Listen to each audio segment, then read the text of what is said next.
Pensava que m'estava tornant fluixa, em deia la Marwa.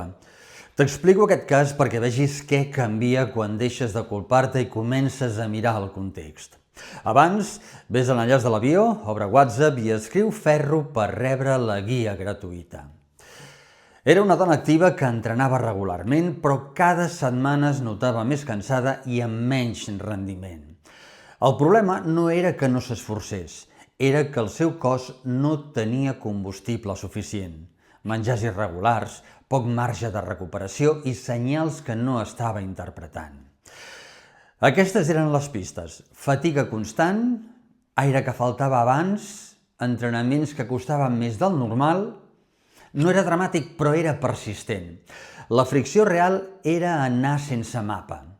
I el microcanvi va ser simple: ordenar àpats, observar energia i valorar amb una professional si calia revisar ferro o altres factors. Ves a l'enllaç de la bio, obre WhatsApp i escriu ferro per rebre la guia que t'ajudarà.